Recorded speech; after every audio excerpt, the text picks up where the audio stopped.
हरे कृष्णा। सभी अनुरागी और कृष्ण प्रेमी भक्तों को सादर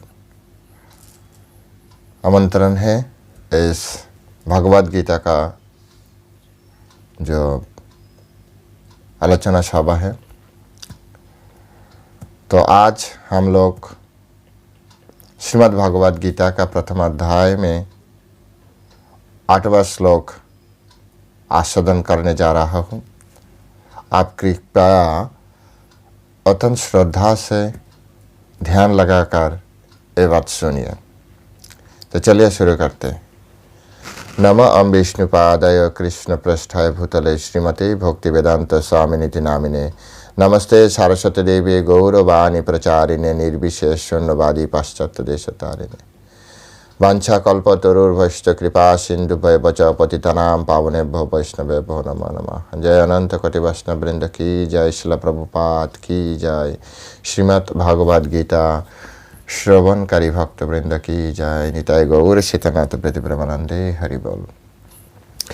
ओम नमो भगवते वासुदेवाय। ओम नमो भगवते वासुदेवाय। ओम नमो भगवते वासुदेवाय। श्रीमद् भगवद गीता प्रथम अध्याय अर्जुन विषाद योग श्लोक नंबर 8वां। भवान् भीष्मश्च कर्णश्च कृपाश्च समितिञ्जय अश्वत्थामा विकर्णश्च सौमदत्ति तथैव च। भवान् भीष्मश्च कर्णश्च कृपाश्च समितिञ्जय अश्वत्थामा विकर्णश्च सौमदत्ति तथैव च। हरे कृष्ण। तो अभी हम लोग श्रील प्रभुपाद के द्वारा इस संस्कृत श्लोक के ऊपर जो हिंदी अनुवाद दिया गया था वो हम लोग देखेंगे। अनुवाद। मेरी सेना में स्वयं आप भीष्म, कर्ण, कृपाचार्य, अश्वत्थामा, विकर्ण तथा सोमदत्त का पुत्र भूरिश्रवा आदि में जो युद्धों में सदैव विजयी रहे हैं। मैं फिर से एक बार पढ़ रहा हूँ। मेरी सेना में स्वयं आप भीष्म, कर्ण, कृपाचार्य, अश्वत्थामा, विकर्ण तथा सोमदत्त का पुत्र भूरिश्रवा आदि है जो युद्धों में सदैव विजयी रहे हैं। हरे कृष्ण। जय श्रील प्रभुपाद की जय। तो अभी इस श्लोक के ऊपर श्रील प्रभुपाद ने एक छोटा तात्पर्य करने के जो इच्छा से हमें समझाने का प्रयास किया। तो तात्पर्य ऐसा है, दुर्योधन उन अद्वितीय युद्धवीरों का उल्लेख करता है जो सदैव विजयी होता रहा है। यहाँ पर जितना भी वीरों का नाम लिया है दुर्योधन और सदैव विजयी रहे। जैसे पितामह भीष्म का वरदान थे इच्छा मृत्यु का। जब तक उन्होंने नहीं चाहे तब तक उनको मृत्यु नहीं होगा। जितना दिन वो चाहे उतना दिन इस भौतिक जगत में उनको आयु बढ़ते ही रहेगा। इच्छा मृत्यु, जब चाहे तब मरेगा, नहीं चाहे तो कोई उनको प्राण लेने के लिए नहीं आएगा। कोई शस्त्र, कोई कुछ भी उनको कुछ भी कर नहीं सकते। उसके बाद पहले तो नाम लिया आप। देखिए यहाँ पर एक शिक्षा हमें भौतिक जगत में हमें इस दुनिया में चलने के लिए हमें भी मिलते हैं। पहले श्लोक कैसे शुरू किया? भवान भीष्मश्च, भवान इसका अर्थ के भवन आप। तो पितामह भीष्म ज़्यादा ताकतवर थे, ज़्यादा ताकत द्रोणाचार्य से ज़्यादा ताकतवर थे, लेकिन दुर्योधन ने पहले बोला भगवान आप। क्यों बोला? यहाँ से शिक्षा क्या है? जब कोई आपको सामने रहे तो उनको फर्स्ट प्रायोरिटी देना है, उनको ज़्यादा सम्मान देना चाहिए। दुर्योधन से सीखना है। एक कूटनीति है, जो सामने वाला जो है उनको ज़्यादा सम्मान दीजिए। यद्यपि उससे ज़्यादा सम्मानीय लोग है लेकिन बाहर में है, सामने नहीं है, तो उनको नाम बाद में लीजिए। पहले सामने जो है, जो सम्मानीय है, उनको पहले उनका नाम लीजिए, पहले उनको सम्मान दीजिए। यहाँ से शिक्षा ऐसा है, जो मेरी सेना में स्वयं आप है, स्वयं आप है। दुर्योधन भलीभांति जानते हैं, भलीभांति ये द्रोणाचार्य हमारा पक्ष में होते हुए भी हमारा पक्ष में नहीं है, क्योंकि उनको प्रिय शिष्य दुर्योधन अर्जुन है, उनको प्रिय पंच पांडव है, कौरव उनको प्रिय नहीं है। वो तो सिर्फ पुत्र स्नेह के कारण विवश होकर हमारा पक्ष लिया, क्योंकि अश्वत्थामा इस कौरव पक्ष में युक्त हो गया। इसीलिए विवश होकर मन नहीं चलते। शरीर कई चला सकते, कभी ऐसा होता है जो शरीर चलाना पड़ता है लेकिन मन तो नहीं चलते। यद्यपि उनका शस्त्र, उनका शरीर इस कौरव पक्ष में है, लेकिन उनका सारी आशीर्वाद, शुभ कामनाएं और उनका मन पांडव पक्ष में है।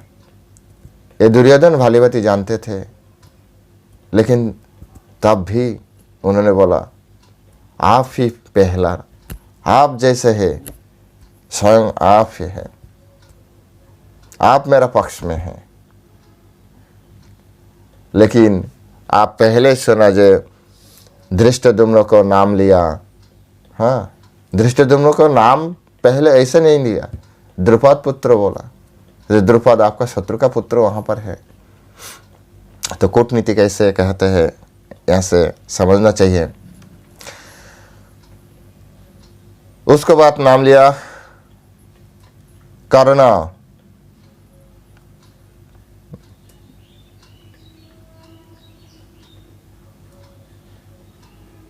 कर्ण, भीष्म को बाद में आया कर्ण, महारथी, सूर्यपुत्र, कुंतीपुत्र। एक कर्ण वीर है, महान वीर है। उनको पास भी ऐसे एक शक्ति थे, रक्षा कवच थे। इस दुनिया का जितना भी शक्तिशाली अस्त्र है, शस्त्र है, और उस रक्षा कवच के अंदर समा जाते थे। और गुरु द्रोणाचार्य का पास क्या शक्तियां थे? जब तक गुरु द्रोणाचार्य का हाथ में गांडीव है, तब तक भगवान विष्णु, भगवान शिव छोड़कर और गुरुदेव छोड़कर कोई उसे परास्त नहीं कर सकते।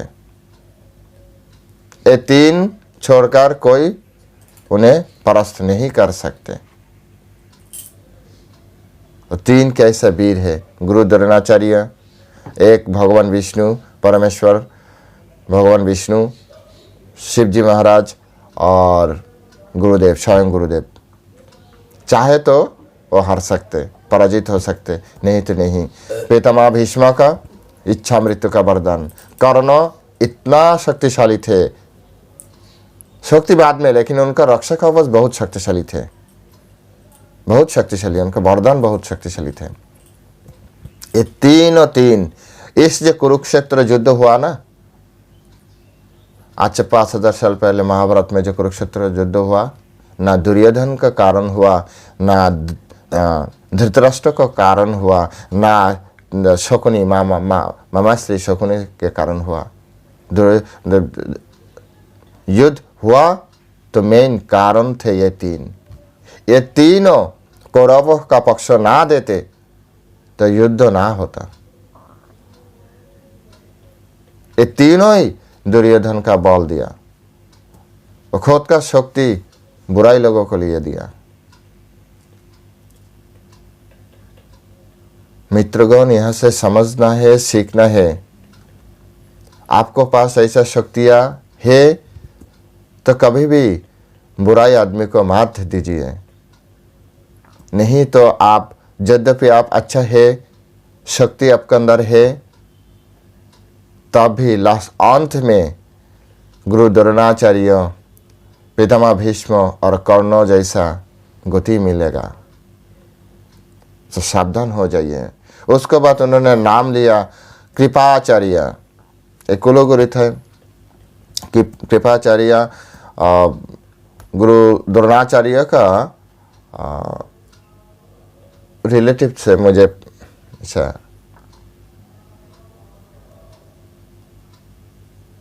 उनका बहन का हस्बैंड ऐसा कुछ थे। उसके बाद अश्वत्थामा, गुरु द्रोणाचार्य का पुत्र, वो भी बहुत बड़ा वीर है। आज भी हमारा इस कलियुग में भी अश्वत्थामा है। कलियुग में हनुमान जी है, अश्वत्थामा है, वेदव्यास जी, सप्तऋषि, ये सब लोग है। हमारा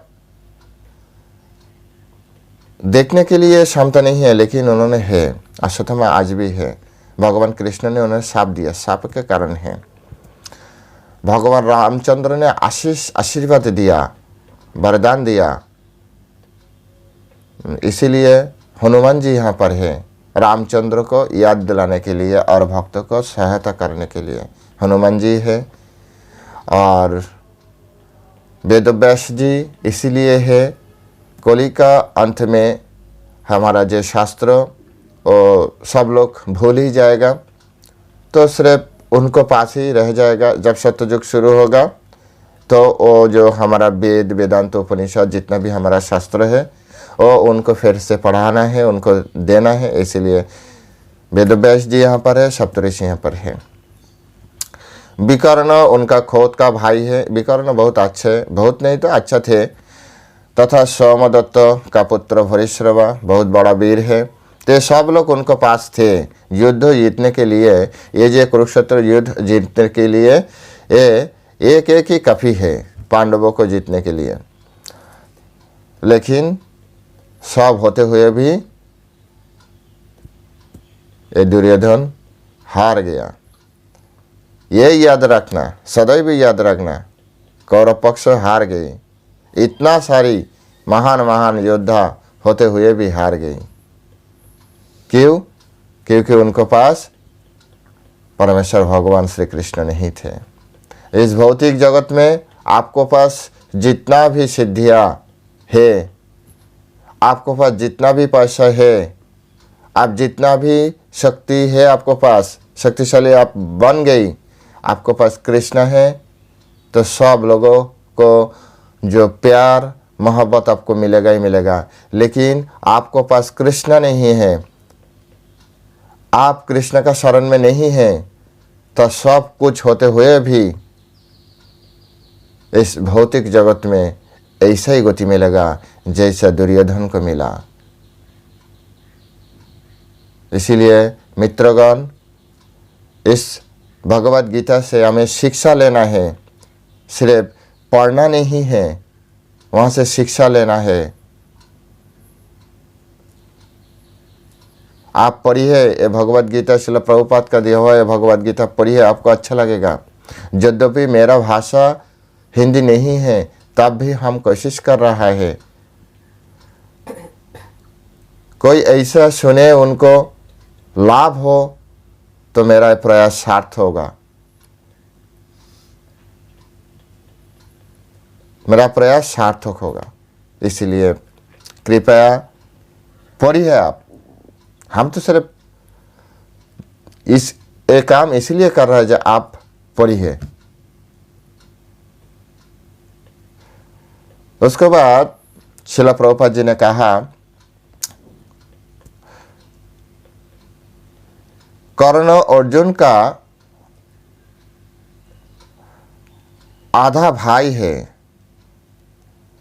क्योंकि यह कुंती के गर्भ से राजा पांडु के साथ विवाहित होने के पूर्व उत्पन्न हुआ। कृपाचार्य का जुड़वा बहन द्रोणाचार्य को वही थी। तो देखिए यहाँ पर अर्जुन को साथ जो कर्णों का जो रिश्ता है, जो संपर्क है, श्रील प्रभुपाद उन्होंने क्लियर किया। हुआ था कि कुंती को एक वरदान मिला दुर्वासा मुनि से, तुम जब भी चाहो कोई देवता से तुम संतान ले सकते। तो जब उनको ये वरदान मिला तब उनको आयु उम्र बहुत कम थे। उस उम्र में मुनि ऋषियों का प्रभाव उनको इतना मालूम नहीं था। इसीलिए जब वरदान मिला तो उन्होंने एक बार खुद ट्राई करने के लिए, ये ठीक है कि नहीं, न सिर्फ हमें सांत्वना देने के लिए ये वरदान मिला, तो उन्होंने सूर्यदेव को आह्वान किया। मंत्र थे, मुझे पता नहीं मंत्र, तो वो मंत्र से सूर्यदेव के आह्वान किया। सूर्यदेव आया और उनसे उनका एक पुत्र हुआ, और वो पुत्र का नाम एक कर्ण ही उनका पुत्र। तब उनको विवाह नहीं हुआ पांडु के साथ। तो देखिए एक कुंती पुत्र है, तो इसीलिए सब देवता है, सब भगवान को जो परिकल्पना है, इसी के कारण इस भौतिक जगत में भगवान जब लीला करते हैं ना, बहुत सारा परिकल्पना के लिए ये करते हैं।